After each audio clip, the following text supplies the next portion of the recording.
기도로 시작하겠습니다. 하나님 아버지, 오늘도 눈에 보이는 현실과 숫자에 마음이 쏠려 진짜 중요한 것을 놓치고 살아가는 저희를 불쌍히 여겨 주시옵소서. 하나님의 진노를 두려워할 줄 모르고 그 사랑의 깊이를 잊고 사는 우리의 영혼을 다시 깨워 주시옵소서.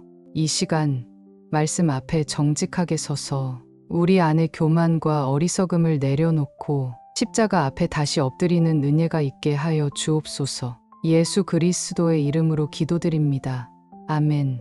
2013년 샌프란시스코 국제공항에서는 아시아나 항공 214편이 활주로에 불시착하는 대형 사고가 발생했습니다. 수많은 생명이 위협받은 그날, 비행기는 정상 착륙에서 불과 몇 초를 앞두고 활주로의 끝단에 강하게 충돌했습니다.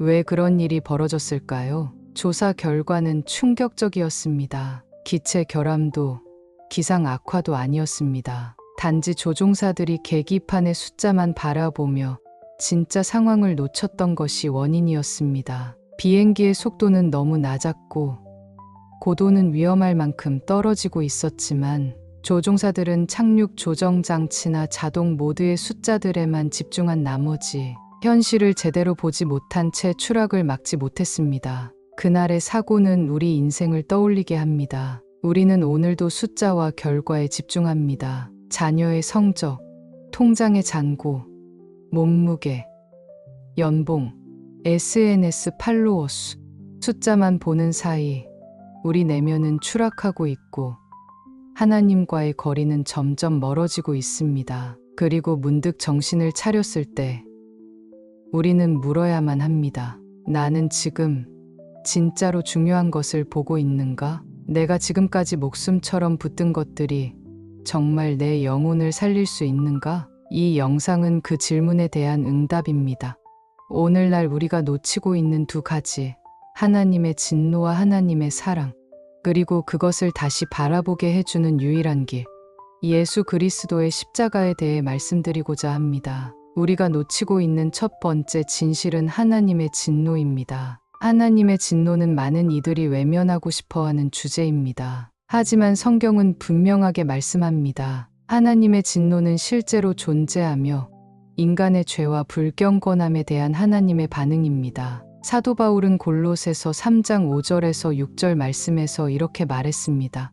그러므로 여러분은 땅에 있는 육체의 욕망을 죽이십시오. 음란과 더러운 욕망과 정욕과 악한 욕심과 지나친 탐욕을 버리십시오. 지나친 욕심은 곧 우상 숭배입니다. 이런 것들 때문에 하나님의 진노가 임합니다. 이 말씀은 우리가 익숙하게 마주하는 세상의 가치관, 쾌락, 성취, 욕망 중심의 삶이 하나님의 진노를 불러일으킨다고 분명하게 선언합니다. 또한 바울은 로마서 1장 18절에서 이렇게 선포합니다.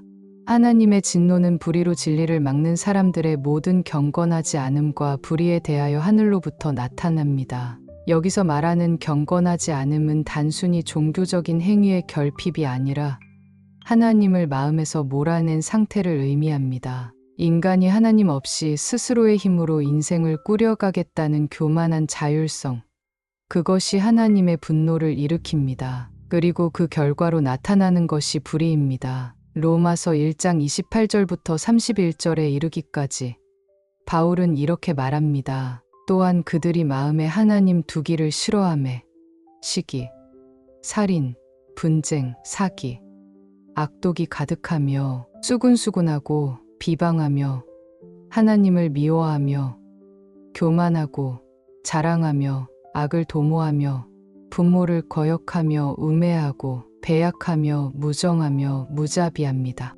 우리는 이러한 죄악들을 매일 뉴스에서 사회 속에서 목격합니다. 그러나 그 모든 출발은 한 가지입니다. 마음에 하나님 두기를 싫어하며 하나님이 없는 마음에서 하나님이 쫓겨난 인간의 삶에서 모든 혼란이 시작된 것입니다. 우리가 놓치고 있는 두 번째 진실은 하나님의 사랑입니다. 그러나 하나님의 진노는 끝이 아닙니다. 놀랍도록 깊은 사랑이 그 뒤에 숨겨져 있습니다. 하나님은 죄인을 미워하시는 분이 아니라 죄인을 불쌍히 여기시는 분이십니다. 베드로후서 3장 9절에서 베드로는 이렇게 말합니다. 주의 약속은 어떤 이들이 더디다고 생각하는 것 같이 더딘 것이 아니라 오직 너희를 향하여 오래 참으사 아무도 멸망하지 않고 다 회개에 이르기를 원하시느니라. 하나님은 지금도 진노 가운데 우리를 기다리십니다. 돌이키기를, 돌아오기를, 다시 십자가 앞에 서기를. 예수님께서는 이 사랑을 구체적으로 보여주시기 위해 요한복음 3장 14절부터 16절에서 이렇게 말씀하셨습니다. 모세가 광야에서 뱀을 든 것 같이 인자도 들려야 하리니 이는 그를 믿는 자마다 멸망하지 않고 영생을 얻게 하려 하심이라. 하나님이 세상을 이처럼 사랑하사 독생자를 주셨으니 이는 누구든지 그를 믿는 자마다 멸망하지 않고 영생을 얻게 하려 하심이라. 여기서 예수님은 민수기 21장에 등장하는 불뱀 사건을 인용하십니다. 이스라엘 백성이 하나님을 원망하고 불순종하자 불뱀이 백성을 물어 많은 이들이 죽습니다. 그때 하나님은 모세에게 놋뱀을 만들어 장대에 매달라 명령하셨고 그것을 쳐다보는 자마다 살게 하라고 말씀하십니다. 민수기 21장 9절에 보면 놋뱀을 쳐다본 즉 모두 살더라고 기록되어 있습니다. 여기서 중요한 점은 그들의 회복은 노력을 요하지 않았고 그저 쳐다보는 것, 신뢰하는 것만으로 가능했다는 사실입니다. 하나님은 지금도 똑같이 말씀하십니다. 내가 나를 바라보기만 하면 된다. 내 죄가 아무리 붉을지라도 내가 그것을 희게 하리라. 이사야 1장 18절에서 하나님은 말씀하셨습니다. 여호와께서 말씀하시되 오라 우리가 서로 변론하자. 너희 죄가 주홍 같을지라도 눈과 같이 희어질 것이요 진홍같이 붉을지라도 양털같이 희게 되리라. 십자가는 이론이 아니라 생명입니다. 사도 바울은 고린도전서 2장 2절에서 이렇게 말합니다.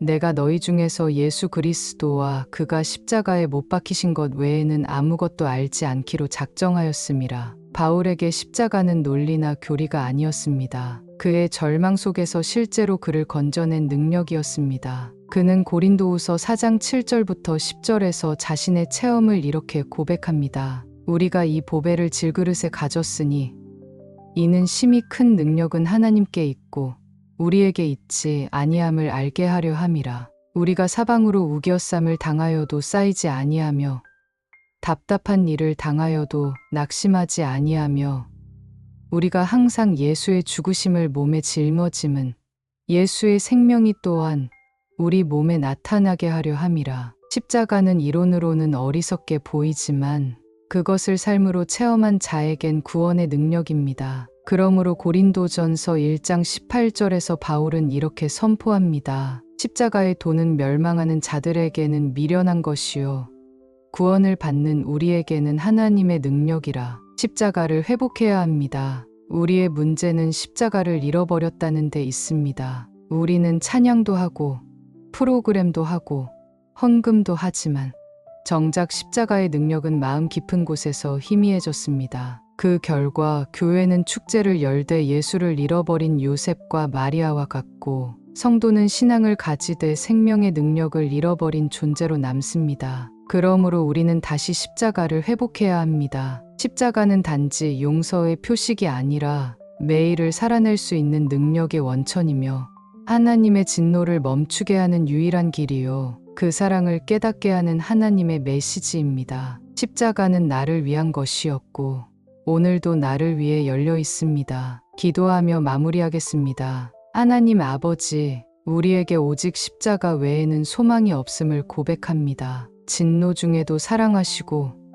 회복을 위하여 기다리시는 하나님의 마음을 오늘 깊이 알게 하시니 감사합니다. 십자가가 더 이상 이론이 아니라 우리 삶의 능력으로 매일 역사하게 하시고 고난 속에서도 낙심하지 않고 죄 가운데서도 주님의 은혜를 붙드는 믿음 되게 하소서. 우리의 눈을 열어 진짜 중요한 것을 보게 하시고 다시 복음으로 살게 하소서. 예수님의 이름으로 기도드립니다.